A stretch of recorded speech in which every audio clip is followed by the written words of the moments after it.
Today's episode is brought to you by Bush's Fresh Food Market. Calling all foodies, Bush's is hiring. Are you passionate about food, looking for growth, development, and excellent wages? Come grow with Bush's and apply online at bushes.com/join our team. That's Bush's, BUSCHS.com/join our team. From the Detroit Free Press, I'm Emma Stein with today's Free Press Voice Briefing. It's Thursday, June 16th, 2022. A Michigan man is in federal court after threatening to kill President Joe Biden and saying he wanted to blow up the White House, according to an indictment filed on Wednesday.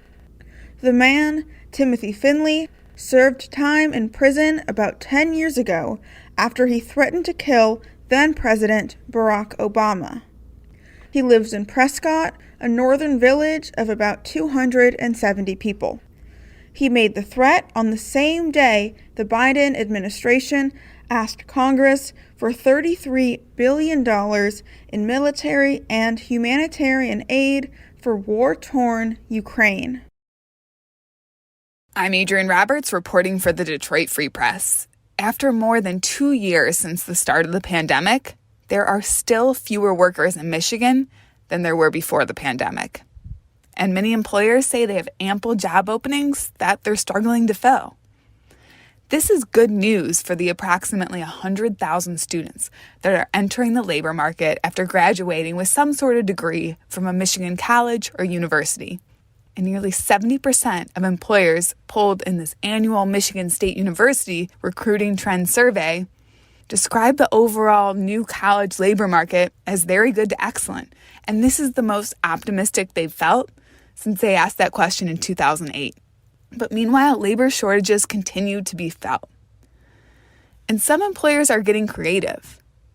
General Motors is dropping the 4-year degree requirement for many jobs and opting instead for a skill-based, people-focused hiring process. Other large Michigan employers, like the pharmaceutical giant Pfizer, are choosing to add jobs where they can boost production of their antiviral COVID pill based on where they can find high-quality talent.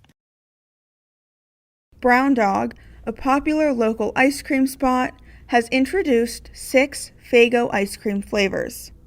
The first of its kind idea began when the shop did Faygo floats, where ice cream was served with the soda.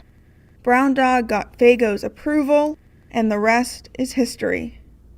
The flavors are Unicorn Swirl, Citrus Mist, Peaches and Cream, Motown Jam, Groovy Grape, and Chalk and Rye.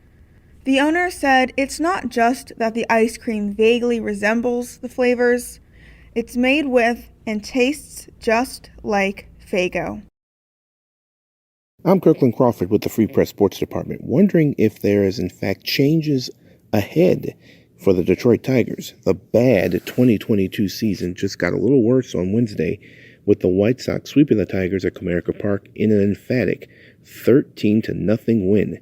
The Tigers couldn't beat the Heat, and the White Sox just beat up Detroit pitching to the tune of 22 hits. The home team had just 4. It was so bad, 3 position players pitched each of the last 3 innings, and they only gave up 2 runs total. And speaking of pitching, all eyes now are on pitching coach Chris Fetter, who may be the leading candidate to become the new head coach at Michigan. The Wolverines alum left the staff in Ann Arbor to join Detroit when A.J. Hinch was hired. But now Michigan is losing coach Eric Bakich to Clemson.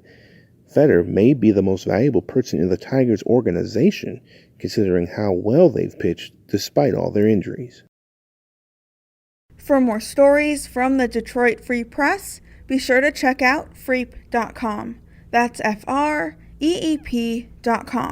I'll see you tomorrow.